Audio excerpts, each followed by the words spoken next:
você está no canal Motivação e Fé. Só em estar aqui demonstra que você é uma pessoa especial e está buscando ser melhor. Assista a mensagem até o fim, temos certeza que ela vai contribuir no seu crescimento. Nos ajude a levar essa mensagem para mais pessoas, inscrevendo-se, comentando e compartilhando. Um forte abraço. Não importa onde você parou. Não importa o momento da vida em que você se cansou. O que importa é que é sempre possível recomeçar. É necessário recomeçar. Recomeçar é dar uma nova chance a si mesmo. É renovar as esperanças na vida e, o mais importante, acreditar em você de novo. Sofreu muito nesse período? Chorou muito? Foi limpeza da alma. Ficou com raiva das pessoas?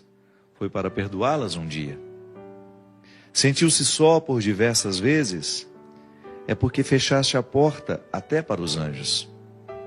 Acreditou que tudo estava perdido? Era o início da tua melhora. Pois é, agora é hora de reiniciar, de pensar na luz, de encontrar prazer nas coisas simples de novo. Que tal um corte de cabelo arrojado, diferente? Um novo curso?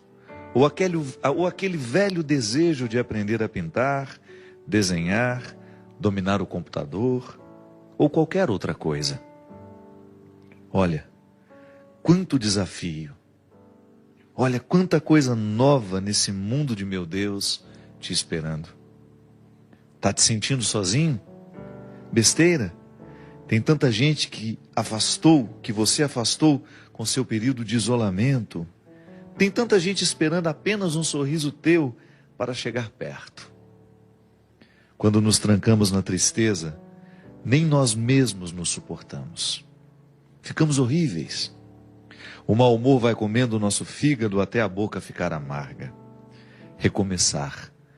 Hoje é um bom dia para começar novos desafios. Onde você quer chegar? Ir alto? Sonhe alto. Queira o melhor do melhor. Queira coisas boas para a vida. Pensando assim, trazemos para nós aquilo que desejamos. Se pensamos pequeno, coisas pequenas teremos. Já se desejamos fortemente o melhor e principalmente lutarmos pelo melhor, o melhor vai se instalar na nossa vida. E é hoje o dia da faxina mental. Joga fora tudo que te prende ao passado, ao mundinho de coisas tristes, fotos, peças de roupa, papel de bala, ingressos de cinema, bilhetes de viagens e toda aquela tranqueira que guardamos quando nos julgamos apaixonados. Jogue tudo fora, mas principalmente esvazie seu coração. Fique pronto para a vida, para encontrar de novo o amor. Lembre-se, somos apaixonáveis. Somos sempre capazes de amar e ser amados.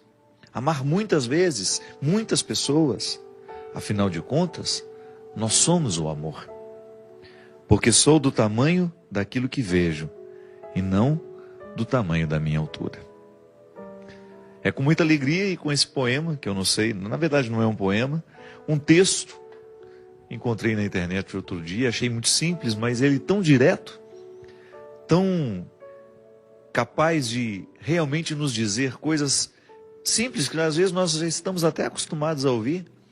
Eu gosto sempre de dizer que às vezes a palavra que transforma a nossa vida não é a palavra ordinária, é aquela palavra ordinária dita no momento certo e da maneira certa. Porque às vezes nós já escutamos isso muitas vezes. Um texto motivador, como tantas vezes você já teve a oportunidade de ter contato no Facebook, ou alguém te lhe dizendo, um e-mail que você recebeu. Autores desconhecidos, né? Porque esses textos às vezes chegam assinados pelo Drummond de Andrade, mas não foi ele que escreveu. Só para dar autoridade ao texto, às vezes as pessoas colocam um autor conhecido. Não. É um texto que qualquer pessoa poderia ter escrito no momento em que ela pensou a própria vida, a dinâmica da própria vida. Mesmo que você não seja um literato, é possível que você já tenha pensado tudo isso ali. Mas de repente aquela palavra dita no momento certo, quando você escuta aquilo no momento correto, ela tem um poder transformador sobre nós impressionante. Sobretudo porque nós estamos vivendo ainda o impacto de uma tragédia que entristeceu muito o país. Eu confesso para você que naquele momento em que eu soube da morte do nosso candidato à presidência, Eduardo Campos, e aqui eu gostaria até de retirar o fato dele ser um candidato à presidência.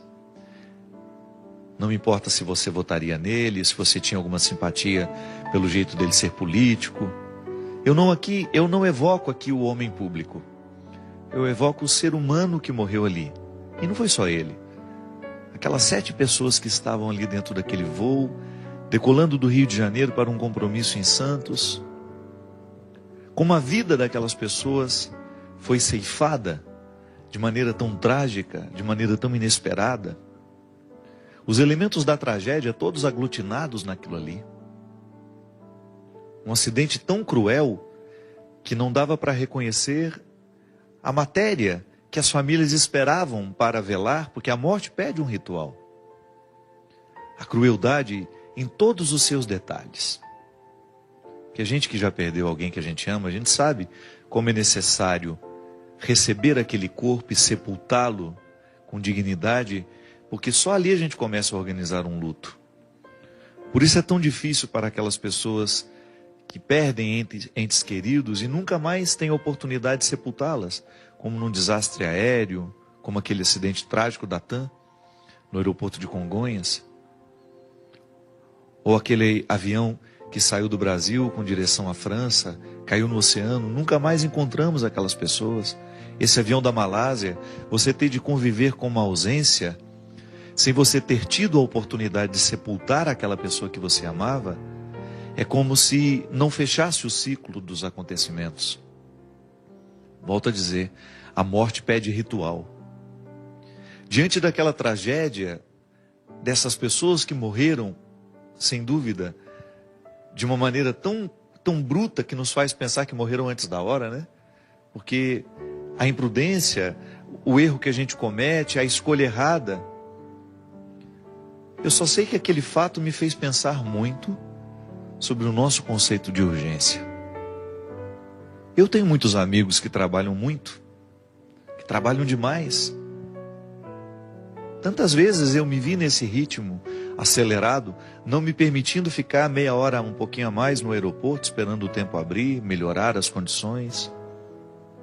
Tenho amigos que morreram também em acidentes e depois a gente ficou sabendo, por causa de uma imprudência, de querer chegar pontualmente, de não querer desmarcar aquele compromisso, ainda que tudo esteja dizendo, ainda que tudo seja desfavorável. É tão cruel quando a gente percebe que as estruturas que estão organizando a nossa vida estão nos retirando da capacidade de decidir com sabedoria o que realmente importa. Essa faxina que o escritor desconhecido nos propõe, com esse texto se chama Recomeçar, serve para nós nesse momento em que, ao olharmos para a morte do outro, pensamos a nossa. Na filosofia a gente aprende que a única forma que a gente tem de experimentar a morte, antes de morrer, é claro, né? Porque a morte é o acontecimento que nós vamos, de fato, saber o que é morrer, é no momento que a gente morre. Não há uma outra forma de experimentar a morte pessoal, senão morrendo. Então, como isso vai ser o ato definitivo, eu antecipo essa experiência quando eu olho para aqueles que morrem ao meu lado. Por isso é tão doído. Ainda que a gente não conhecesse o Eduardo Campos, aquelas pessoas que estavam com ele, por que aquilo nos comove tanto e a gente quer saber o que aconteceu, como foi que aquilo se deu? Porque de alguma forma nós nos olhamos naquelas pessoas que se foram. É uma maneira que eu tenho, que você tem, de olhar para a sua morte, é naquele que morre. É um impacto sobre nós. A morte dos outros nos impacta. E ao olhar, ao sentir esse impacto, é natural que você também passe a sua vida limpo. Ah, padre, mas eu não ando de avião. Mas você também corre os riscos diários. A vida é perigosa, ela é sempre perigosa. Viver é perigoso, como dizia Guimarães Rosa. na introdução do seu Grande Sertão Veredas. Viver é perigoso. É sempre uma peleja, é sempre uma luta diária para a gente sobreviver. Eu vou atravessar a rua, eu corro risco de ser atropelado. Eu vou pegar um carro, vou para a estrada, eu corro risco de sofrer um acidente. Tudo é perigoso. Mas eu não falo desse perigo que você... Não é para virar uma neurose em nós isso. A gente precisa viver com a boa fé, né? A primeira experiência de fé que nós fazemos é essa, é a natural. Não é uma experiência sobrenatural. Eu confio no outro. Eu confio no motorista do ônibus, eu confio no motorista do metrô, eu confio no piloto do avião. Eu confio no padeiro, não é? Porque em nenhum momento você vai comprar um pão desconfiando que ele colocou um veneno no pão, que ele envenenou aquela massa e que ele quer matar todo mundo naquele dia. Nós confiamos nas pessoas. Você abre um pote de doce e você come, não passa pela sua cabeça a possibilidade daquele doce estar envenenado. Faz parte da boa fé. É a fé mais natural que nós experimentamos na vida, que é aquela que lhe dá condições de sair na direção do colo da sua mãe, quando você ainda não sabe andar, e dar os primeiros passos. Essa fé que nos encaminha e que nos faz viver a vida sem neurose. Claro, tem gente que precisa até se tratar, né? Há um determinado momento da vida que tem tanto medo de morrer. Geralmente quando a gente está vivendo um momento muito bom da vida, as pessoas costumam desenvolver essa fobia, o medo da morte. Então depois precisa administrar até com medicamentos, para voltar a viver com naturalidade. Mas essa faxina, ela ultrapassa essas realidades cotidianas. Ela entra lá no mais profundo do sentido da nossa vida. É lá onde a gente precisa retirar os excessos, para que a gente tenha condições de extrair o que realmente importa. Porque todos nós queremos ser felizes. Às vezes não somos felizes é por causa das escolhas erradas que a gente faz. E quando eu falo de felicidade, eu não estou falando de ausência de problemas. Essa é utópica, essa não existe.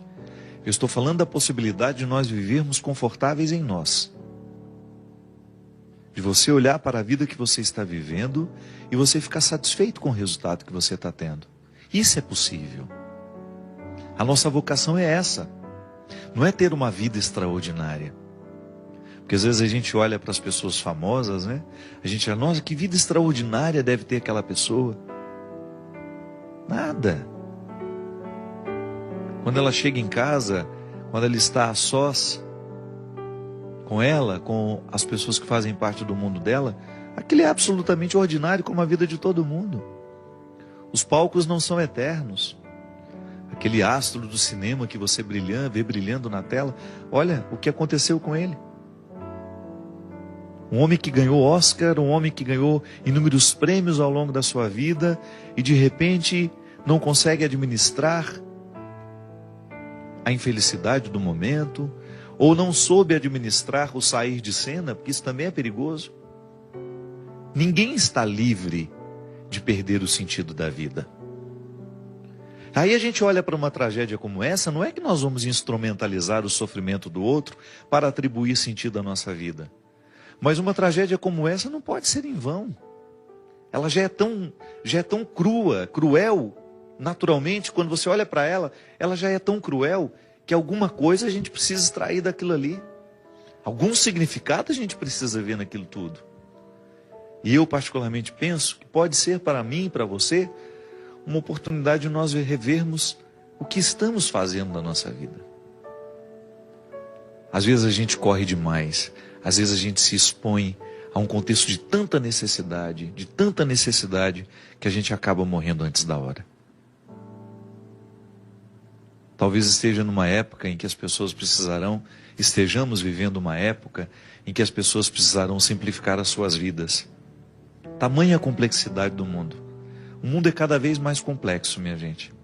Porque quanto mais ele facilita a nossa vida, mais complexo ele fica. Porque ele gera possibilidades. Um mundo que oferece muitas possibilidades ao ser humano de deslocamento, possibilidades de conhecimento, de entretenimento, ele vai ficando cada vez mais complexo. Não é um mundo simples que nós tínhamos há 100 anos atrás, onde você tinha, para fazer uma viagem para chegar na Europa, você levava 10, 12 dias de navio. Hoje não, 8 horas de avião você está lá. Você pousa em Portugal. Essas facilidades complexificam a nossa vida. Porque quanto mais a gente pode, mais complexo a gente fica. E quando somos muito complexos, a gente se perde no contexto das escolhas, a gente tem dificuldade de encontrar o que é essencial. Porque aquele que pode muito, ele corre o sério risco de não escolher o que ele realmente precisa. Porque entre aquilo que a gente pode e entre aquilo que a gente realmente precisa, há uma distância muito grande. E só a sabedoria nos faz reconhecer, no meio de tudo isso que eu posso, o que realmente preciso. É aí que eu digo que precisamos fazer a faxina. Por causa dos excessos que fazem parte de nós. São muitos os excessos que nós alimentamos como prioridade, como algo inadiável, como pegar um avião no momento em que o tempo está ruim, ou tentar pousar no momento em que as situações são desfavoráveis. Quem dera a gente pudesse mudar o destino daquele jato, né? Continua, piloto, vai até São Paulo, pousa no aeroporto seguro. Quantas vezes eu precisei, nas minhas viagens, fazer pousos arriscados porque a gente precisava chegar? Eu não sei se hoje eu faria isso não, de verdade. Acho que é melhor a gente perder o compromisso. Ou então, no momento que nós estamos cansados demais, assumir, olha, eu não vou pegar essa estrada hoje. Eu não vou pegar essa estrada porque eu preciso dormir. Infelizmente, eu não chego amanhã a tempo. Sabe, a gente ter coragem de modificar a estrutura das urgências. Urgente é viver, minha gente. Urgente é voltar para casa, encontrar os filhos que a gente tem. Urgente é amar. E às vezes essa urgência, porque a gente quer chegar, nós somos capazes de parar hoje e esperar ali algumas horas, porque isso é urgente. Às vezes a gente confunde, né? Urgência não é você correr para chegar. A urgência é você querer chegar. Então, às vezes, porque eu quero realmente chegar, eu vou precisar dormir algumas horas para que eu tenha condições de chegar bem. Não me expor ao risco desnecessário, porque a vida já tem riscos demais. Aí por amor, como dizia o poeta, né? O escritor, o amor não desiste de nós. A gente pode até desistir dele, mas se tem uma coisa que você nunca vai perder na vida, é a insistência do amor por você. Ele quer abrigar o seu coração, porque nós somos feitos para isso. Pode observar, os momentos em que você mais foi feliz na vida, foi o momento que você amou intensamente. Não foi o momento que você ganhou dinheiro, não foi o momento que você fez sucesso. Mesmo porque o dinheiro e o sucesso, essas coisas só têm sentido se você tem pessoas que te amam ao seu lado. Jesus já falava isso, que o dinheiro só tem sentido se for para gastar com as pessoas que nós amamos. Então de nada vale você ter construído toda uma estrutura se lhe faltam pessoas que ajudem a significar essa estrutura construída. Isso é urgente. É você administrar a sua vida para que você tenha condições de estar mais tempo ao lado dos que você ama. Eu me lembro que há uns 3, 4 anos atrás, não sei se foi na Suécia ou na Suíça, em que as pessoas estavam escolhendo ganhar menos e viver melhor. Como é que ganhavam menos? Diminuíam um tanto do trabalho que fazia. Porque é assim mesmo, chega um momento em que você descobre que o essencial, o que realmente importa, se opõe muito ao jeito como nós vivemos. Então eu quero estar ao lado dos meus filhos, eu quero vê-los crescer, então eu tenho que diminuir o tanto que eu trabalho. Eu tenho que abrir mão de alguma coisa. É que, na verdade, a sociedade de consumo nos coloca dentro de um movimento que a gente não sabe onde vai parar. É uma pergunta que às vezes a gente nem se faz. Quanto eu custo todo mês? E esse quanto eu custo não fecha. Se você quiser custar cada vez mais, é só você ir agregando situações complexas. É só você ir agregando mais realidades que de repente o mundo lhe ofereça. Você pode. Então você vai incrementando a sua vida de um jeito. Uma casa aqui, uma casa ali, um apartamento aqui, isso ali, 2 carros. E você vai multiplicando o seu gasto e você vai perdendo o direito de desacelerar. Ou então as pessoas que são dependentes de você. Às vezes é assim mesmo. É tanta gente que depende de nós que a gente não tem o direito nem de adoecer. Aí é a hora de você distribuir as responsabilidades, né? Olha, o bem-sucedido, né, de uma casa, você corre o risco de viver a vida inteira sendo aquele que vai suprir as necessidades de todos. Porque todo mundo olha para ele como se ele tivesse a obrigação de dar conta da vida financeira de todo mundo dentro daquela casa. Distribuir bem essas realidades, essas responsabilidades, para você ter condições de fazer essa sua faxina. Volto a dizer, uma tragédia como essa tem de fazer a gente pensar na qualidade de vida que nós estamos tendo. Não dá para desperdiçar a vida assim, minha gente. Ela é preciosa demais. A vida é muito preciosa. E nós não podemos julgá-la assim pela janela. Eu não estou dizendo que o nosso querido Eduardo desperdiçou a vida dele, não. Foi um homem brilhante em tudo que fez, deixou uma família linda. Tive a oportunidade de conhecer o próprio Eduardo em 2 oportunidades que nos encontramos. Numa delas até tomamos um café juntos em Brasília. Eu estava no mesmo hotel que ele. Um pai de família, os filhos estudam no Colégio Damas em Recife. Escutei das próprias irmãs lá como é uma família bonita, como é uma família verdadeiramente cristã. E naquele momento, ele morreu fazendo o que ele amava. Ele tinha um projeto de vida. Não cabe nenhum julgamento para nós, para ele, julgar o que ele escolheu, não é isso não. O julgamento é para nós, a maneira como nós administramos a nossa vida. Porque nós não temos como mexer no destino dele, na história que ele viveu, na maneira como ele morreu. Quem dera nós pudéssemos voltar o tempo, como se a gente rebobinasse um filme e disséssemos a ele lá no aeroporto do Rio de Janeiro: não decole, meu filho, descanse hoje. Fique aí no hotel com a sua esposa, com seus filhos. Foi o que eu fiz com um amigo meu que é candidato também. No momento daquela tragédia, a primeira coisa que eu fiz, mandei uma mensagem para ele. É possível que você esteja sofrendo também hoje, porque a sua escolha é parecida com a dele. Eu acho que tanto a Dilma, o Aécio, eles devem ter sentido ali no coração deles, gente, poderia ter sido comigo o que aconteceu com o Eduardo. Fiz questão de mandar para o meu amigo: olha, se você puder, para a sua agenda aí uns 2, 3 dias. Porque eu sei que no cansaço dessa correria que eles vivem, às vezes falta a oportunidade, né, do desacelerar, de nos colocar ao lado das pessoas que nós amamos. Eu não me canso de pensar sobre isso, minha gente. O melhor lugar do mundo é um só. É aquele que nos dá a oportunidade de estarmos ao lado das pessoas que nós amamos. Faça isso com você. Faça essa faxina. Tenha a coragem de mexer na estrutura da sua vida para que você tenha condições de beneficiar você, aqueles que estão ao seu lado. Vamos parar de viver.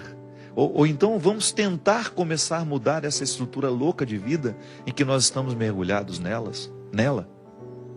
Essa estrutura é perigosa demais, ela nos leva antes da hora. Ela nos distancia do essencial. Tenha coragem de parar a sua agenda por uns 2, 3 dias e dizer: vou reconfigurar a minha estrutura. Eu vou pensar melhor nas minhas escolhas. Vou cuidar um pouco mais do meu coração. Vou dar um pouco mais de oportunidade ao meu coração para ser inteiro. Não é? Porque às vezes a gente vai vivendo tão esfacelado, e aí a tristeza vem e a gente não sabe porquê, a angústia chega, a gente não sabe porquê. Porque no fundo, nós sabemos que escolhemos errado. No fundo, o coração se acusa.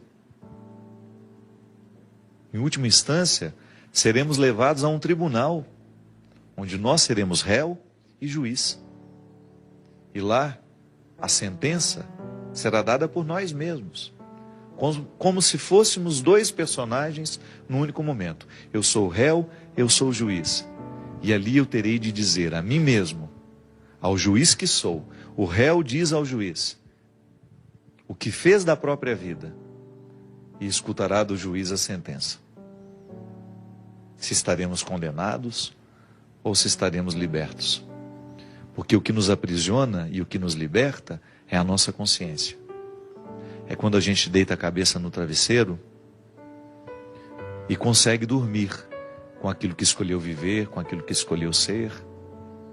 Esse é o julgamento que todos nós deveríamos enfrentar diariamente. No dia de hoje, como foi que eu vivi? Mereço ser absolvido? Ou mereço uma condenação? Não uma condenação que me reifique, que me paralise. Não.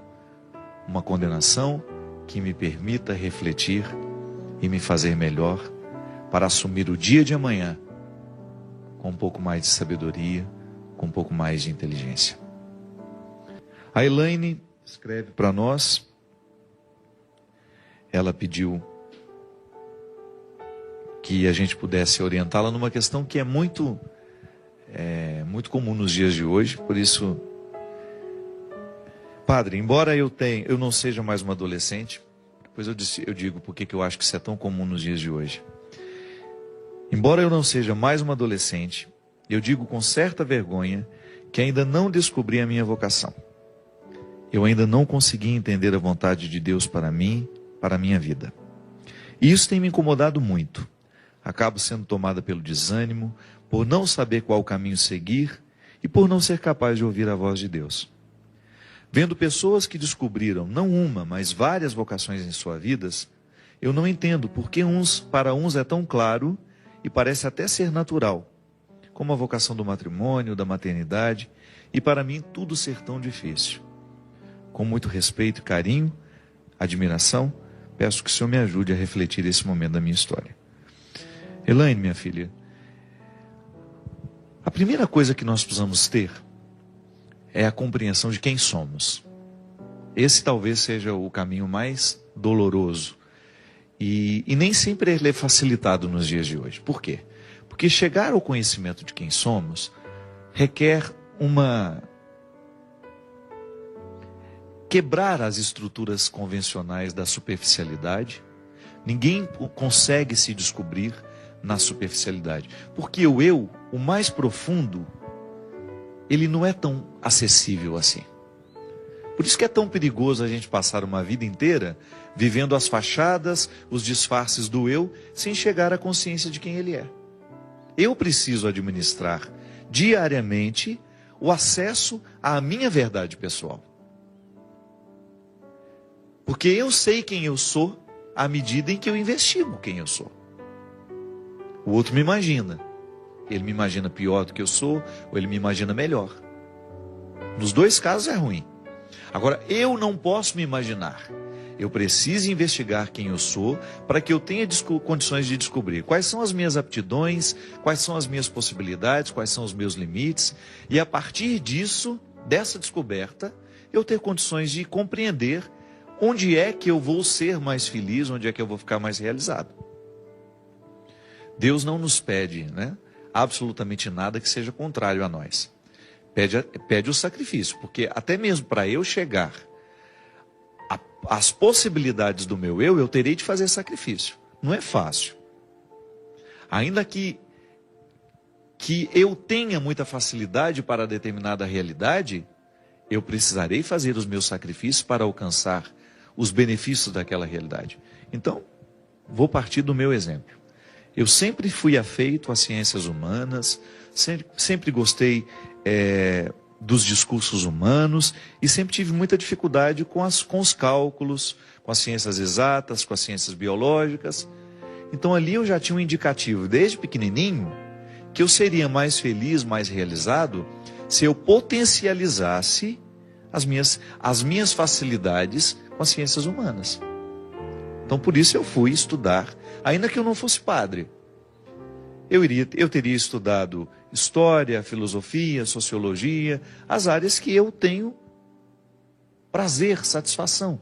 É claro que eu contrariei as minhas possibilidades muitas vezes, sobretudo no momento em que o estudo fundamental me propõe todos os caminhos. Para eu chegar a ter o direito de fazer uma faculdade de filosofia, eu tive que passar pelo ensino fundamental, pelo ensino médio. E lá eu tive que ter contato com todas essas disciplinas que eu não gosto. Aprender matemática é importante demais para o desenvolvimento lógico. Claro, um conhecimento de biologia para nos ajudar no dia a dia. Aquele conhecimento básico, mas eu não quis aprofundar nada disso. Mesmo que até hoje eu não sei o que eu faço com a álgebra. Com tudo aquilo que eu aprendi de álgebra, geometria, né? Muito pouco, porque eu prefiro ficar desorientado. Quando eu preciso, eu busco um matemático. Eu não tenho facilidade. Agora, quando o assunto entrou dentro do contexto dos meus interesses, das minhas possibilidades, eu deslanchei. Ali eu encontrei várias possibilidades diante de um jeito de ser. Eu sou assim. Eu sou naturalmente afeito à reflexão. Eu gosto disso, eu gosto das ciências humanas. Eu gosto das questões humanas. Se você pega um matemático, talvez ele não tenha o mesmo entusiasmo que eu tenho. Então eu comecei a perceber qual era o meu lugar no mundo. Alguma coisa foi me clareando para eu identificar que era ali. E a partir daquele momento que eu identifico o meu lugar no mundo, eu vou descobrindo o que é o específico dessa minha vocação. Aí eu descobri a vida sacerdotal, num primeiro momento a vida religiosa, né? Porque eu fui religioso durante mais de 20 anos, dentro da congregação do Sagrado Coração de Jesus. Lá tive uma formação exemplar, maravilhosa, do ponto de vista acadêmico, do ponto de vista religioso, moral. E de repente comecei a me sentir inadequado lá dentro do contexto da vida religiosa. Eu fui percebendo que eu ainda não estava no lugar certo. Aí meu coração foi se abrindo, fui conversando com outras pessoas, até mesmo em momentos difíceis da minha vida dentro da congregação, eles foram importantes demais para eu descobrir que eu estava no lugar errado naquele momento. Mas tudo com muito sofrimento, viu? Não é fácil. Mas eu preciso constantemente ter disposição de enfrentar as minhas questões.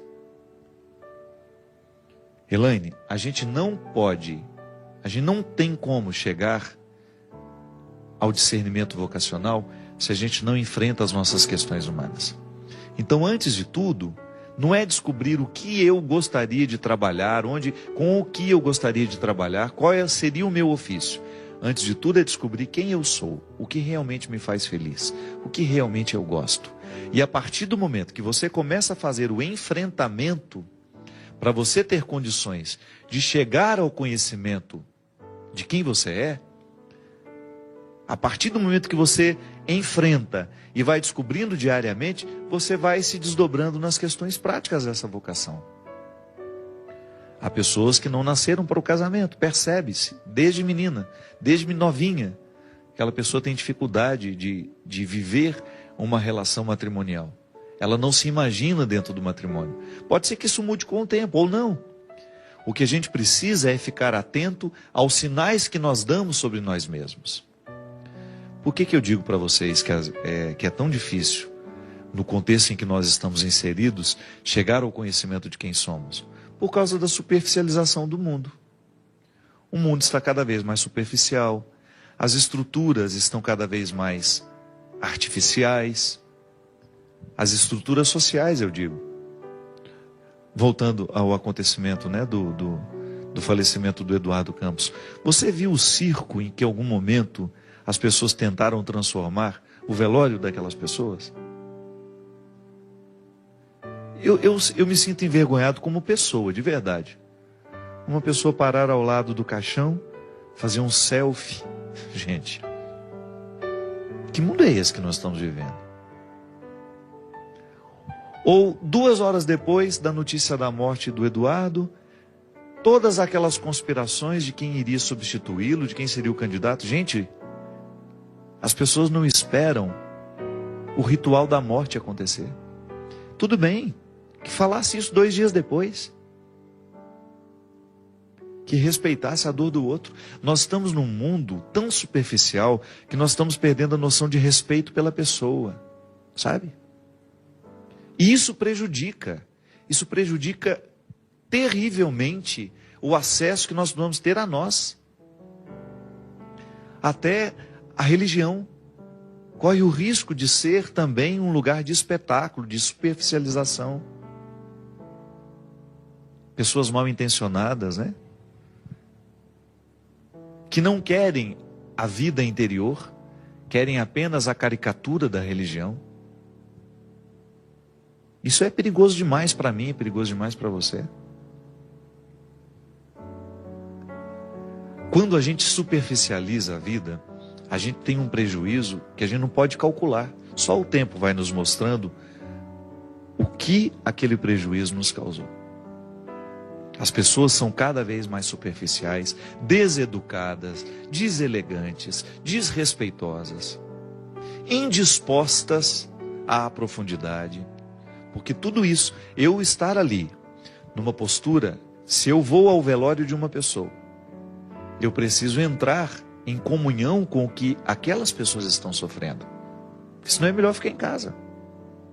Isso é maturidade. Isso é conhecimento de si. É percepção de si e do outro. Porque como é que eu me conheço? Quando eu me analiso e quando eu me vejo refletido no outro. O autoconhecimento passa por aquilo que eu apresento a mim mesmo sobre mim, sobre aquilo que eu percebo, e o meu autoconhecimento passa também sobre aquilo que o outro me diz sobre mim. É claro que o que o outro vai me dizer, eu vou fazer o crivo. É importante que você saiba que o outro realmente tenha informações importantes sobre você, mas ele também pode ser mal intencionado ao lhe dizer algumas coisas. Então precisamos ter um cuidado. Elaine, às vezes as pessoas não têm essa disposição. Elas estão indispostas a viver o processo do autoconhecimento. Aí prevalece a imaturidade, prevalecem as escolhas acidentais, que não são essenciais, e você percebe, nossa, como eu errei naquela hora, porque eu não prestei atenção em mim, eu não prestei atenção no meu desejo, eu não prestei atenção naquilo que meu coração dizia. Deus nos fala muito pela intuição, minha gente. Deus nos fala muito quando nós somos capazes de silenciar o mundo artificial em que nós estamos inseridos e prestamos atenção em nós mesmos. É o que a gente falava no início do programa. Essa faxina mental que o escritor ali dizia, que ele propunha no início, é importante demais. É quando você é capaz de retirar os excessos que impedem você de ter um contato com você. Toda religião séria ensina a meditação. Por quê? Porque a meditação é uma oportunidade muito promissora, feliz, que nos oportuniza justamente o contato com a gente. Ainda hoje eu falava com uma amiga minha, ela dizia que ela estava muito cansada, muito nervosa e que ela precisava rezar. Eu falei, mas cuidado para você não rezar do jeito errado. Quando nós estamos muito agitados, quando nós estamos muito nervosos, a melhor oração é a meditação. É aquele silêncio. É você ficar diante de Deus ali, você sentar num canto do seu quarto, da sua casa, de maneira confortável, e você ser capaz de fazer silêncio só. Falei sobre isso num programa aqui também. Não é só ficar calado, é buscar a quietude dos gestos, do pensamento, é você aquietando o seu espírito para você ter condições de entrar em contato com a sua verdade pessoal. Estou lendo um livro muito interessante do Mário Vargas Llosa. Ele escreveu um livro chamado A Civilização do Espetáculo. E ele fala justamente do risco, nem é tanto o risco mais, já é uma realidade. Isso foi previsto em outros momentos. Algumas pessoas diziam, no futuro haverá o risco de nós termos uma cultura do entretenimento que engula a cultura. Não teremos mais aquilo que culturalmente, aquilo que humanamente a sociedade constrói, como um código de valores, de beleza, de referenciais. Isso vai sendo desfacelado com o tempo. Alguns previam isso há 300 anos atrás. que o mundo ia ficar tão superficial que nós íamos nos distanciar do próprio conceito de cultura. O conceito de cultura seria substituído pelo conceito de entretenimento. Gente, isso está acontecendo. Não precisamos ir longe mais. Basta você olhar para a estrutura social em que você está inserido e você vai identificar que realmente cada vez menos se constrói cultura, cada vez mais se constrói entretenimento. O entretenimento mata a cultura. Porque a cultura é mais do que você ficar entretido. A cultura é tudo aquilo que vai tomando conta de nós, que vai nos amadurecendo a partir de informações, e nós vamos começando a reproduzir aquilo de maneira natural. Quando você encontra uma pessoa, nossa, como ela é culta. Não é só porque ela tem conhecimento, é porque ela tem uma postura que apresenta o conhecimento que a vida deu a ela. Com esse mundo cada vez mais superficial, onde as pessoas gastam boa parte do seu tempo se entretendo, e isso é uma realidade, você olha para a programação da TV aberta. Onde é que nós temos informação? Onde é que nós temos cultura? Muito poucas oportunidades de você ligar a televisão e de você ver uma entrevista inteligente, uma pessoa agregando conhecimento a você, ou você assistir a um documentário, como agora nós tivemos essa reflexão toda sobre a Segunda Guerra Mundial, por causa da data, né? O referencial para a data é uma referência para o que foi a Segunda Guerra Mundial. Aí o Discovery Channel, aquele History, passando uma série de documentários sobre os bastidores da guerra. Por que a guerra aconteceu? Como foi que os países foram sendo mobilizados? Como que os países foram entrando na guerra? Ali você tem uma carga cultural interessantíssima, mas não pode nem passar no canal aberto, porque não tem gente querendo assistir isso. Nós estamos querendo ouvir aquele programa tosco que nos apresenta questões toscas, com músicas toscas, com situações toscas, e ali a gente passa o domingo todo assistindo aquilo, ou a gente passa a segunda-feira inteira assistindo aquilo, depende das escolhas que a gente faz. O tosco está à disposição da televisão. À disposição, é só você ver os canais, o que eles oferecem. Claro que tem coisa boa também. Tem minissérie bem feita, que agrega conhecimento. Eu não sou um idiota que fico dizendo que tudo que é feito é ruim, não. Eu estou dizendo que a gente precisa prestar atenção para que a gente não fique se entretendo o tempo todo e esquecendo de buscar cultura. Eu também gosto de me entreter. Eu não sou um homem alienado. Gosto de ter as situações em que eu vou ver alguma coisa só para me distrair. Mas isso não pode ser o todo do meu tempo. Eu preciso buscar cultura. Eu preciso alimentar a minha alma. A minha alma tem sede de cultura. E infelizmente, minha gente, com essa história de fazer um mundo o tempo todo, um contexto de espetáculo, de superficialidade, de contextos superficiais, de superficialidades, a gente se distancia da possibilidade de saber quem nós somos. Porque no entretenimento fica muito mais difícil acessar a nossa verdade pessoal, fica muito mais difícil de olhar para os nossos conflitos. Diferente de uma oportunidade em que eu tenho o contato com uma realidade humana que cause um impacto dentro de mim. Até a morte trágica que nós falamos aqui hoje tornou-se um entretenimento de muitos canais.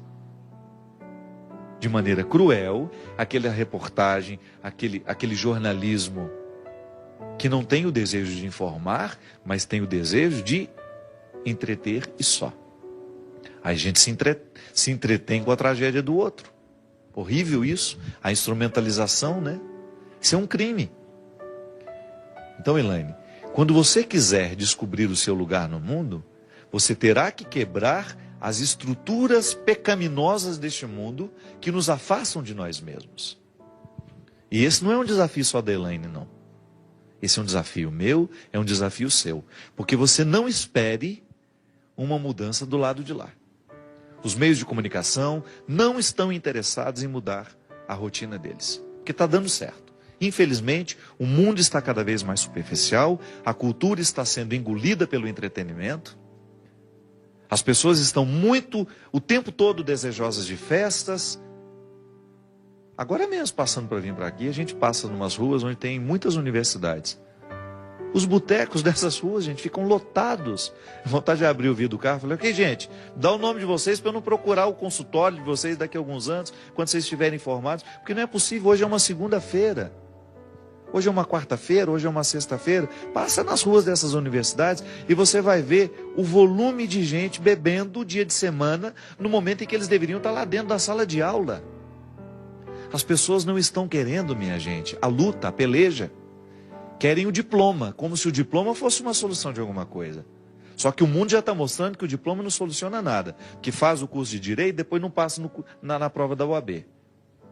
Faz a faculdade de Medicina, depois não consegue entrar dentro... Como é que chama aquilo que eles têm que fazer depois? Aquela especialização, a residência. Não basta ter o diploma. O diploma é o resultado de um entretenimento, às vezes. Agora, a cultura, aquilo que não roubam de nós, o conhecimento que nós adquirimos, aquilo que eu estudei, que transformou minha vida, transformou meu jeito de ser, isso aí é uma riqueza inafiançável. Ninguém pode comprar e você não pode vender para ninguém. Mas isso faz a diferença. Então eu preciso mudar as estruturas do meu mundo, você precisa mudar as estruturas do seu mundo, para que a gente tenha condições de saber quem nós somos e depois, sabendo que nós somos, termos condições de investir onde realmente devemos estar. Que boa parte do nosso tempo, aqui nessa vida, é descobrindo qual é o lugar que a gente deveria estar. É a gente fazer o investimento certo para que a gente tenha satisfação de viver a vida que a gente tem. Só para isso, minha gente. O esforço todo é para esse. Tudo aquilo que você estudou, todas as noites mal dormidas, eu sei. Quantas noites mal dormidas, cochilando em cima dos livros, para fazer uma boa prova no outro dia. Ou então você que levanta amanhã cedo para ir trabalhar com dignidade, pega 2, 3 conduções para ganhar o seu dinheiro. Faça tudo isso sem permitir que o mundo ofusque a sua capacidade de saber quem é você. Porque só assim a vida vale a pena. Quando estamos esclarecidos sobre nós, então ajudamos esse mundo tão caótico a ter um esclarecimento sobre si mesmo. Obrigado pela sua companhia. Até a semana que vem, se Deus quiser.